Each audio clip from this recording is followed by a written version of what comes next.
commitment to the Minnesota State Arts Board was to have a community event to let them know what we had done with the money, and not like run for Canada or something.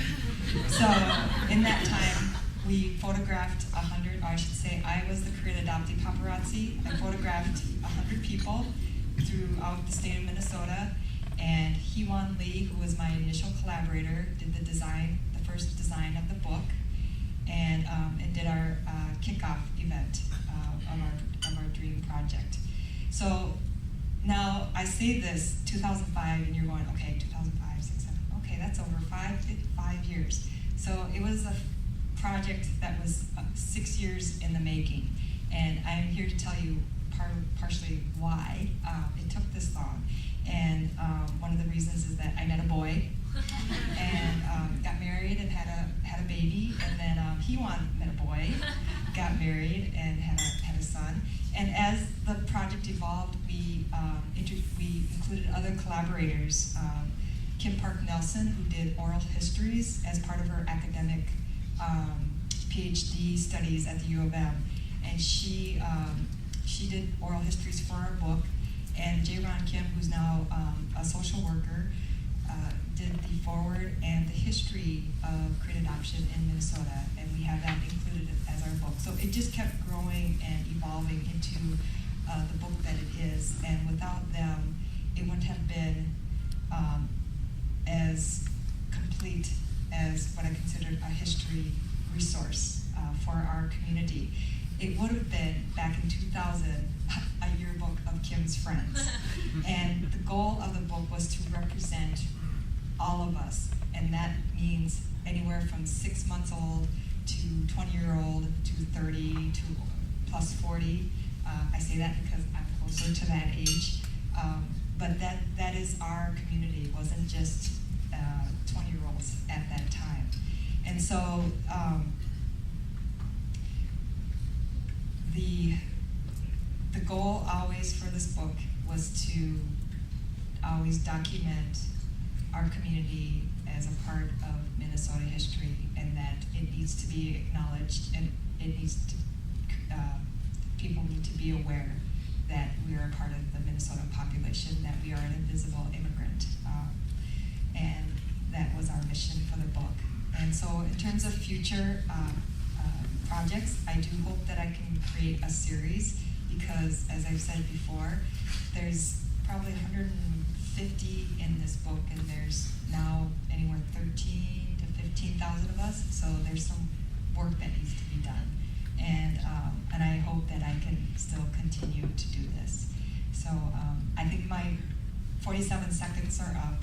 I want to thank you again for coming, and I will be here at the end of the event for a little while, and then I do have to attend to my 2 children tonight. So thank you so much.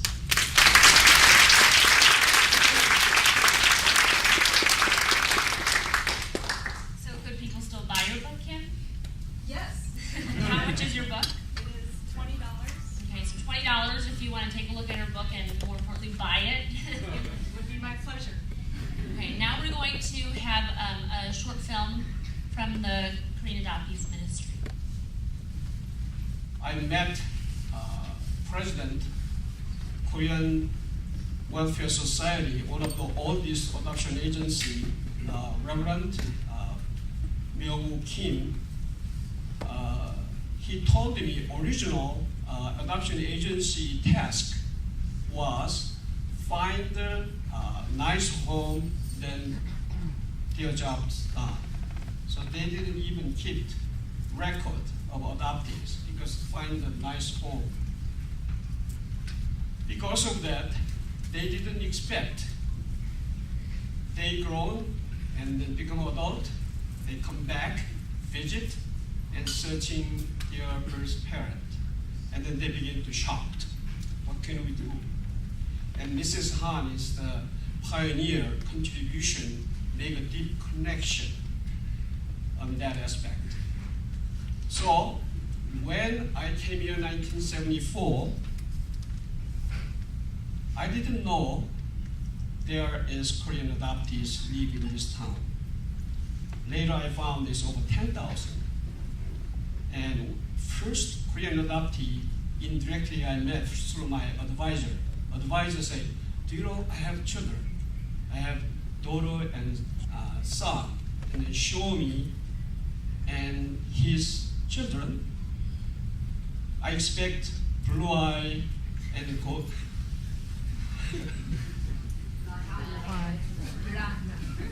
Brown hair, not dark hair.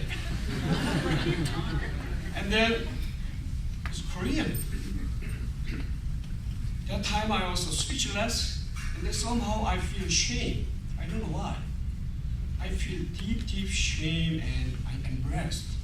And I say, I just murmuring, and I okay, oh, they're beautiful, and then I ran away. Since then, God has some plan through my wife, Korean Culture Camp, Korean Institute. My wife is the director of Korean Institute, help Korean Culture Camp start.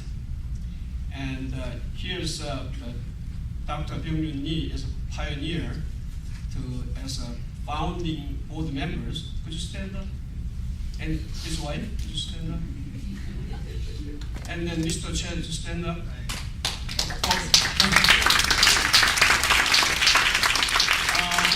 Their pioneer started that one, and through that, I also met more Korean adoptees.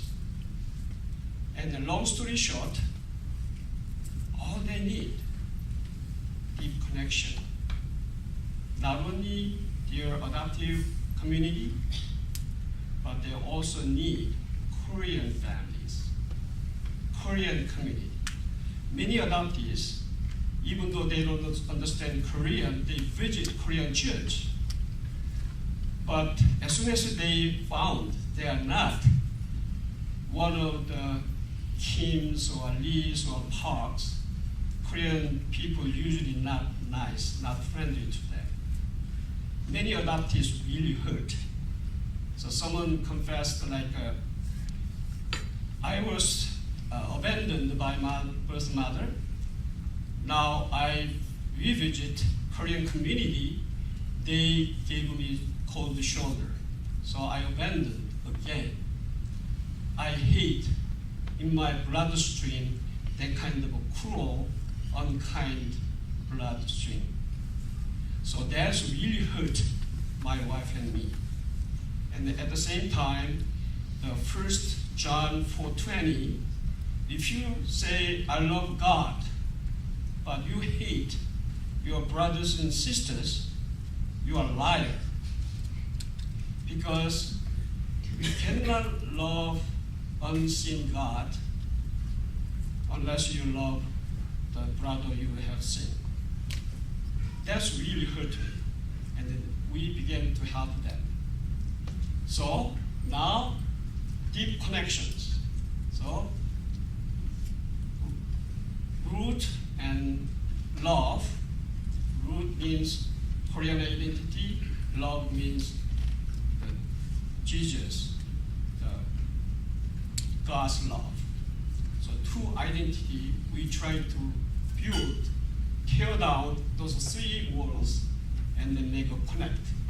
So hopefully 200 Korean adoptees everyone has deep connection Korean communities, Korean churches, and so they visit Korea. They never feel like a stranger or travelers. They feel, I'm back to home, just like this year, the spiritual journeys like Melissa, I found home. So that is our prayer. Now I like to go as quickly as possible without saying, I say much. So could you go through? I'll stop when you need some explanation.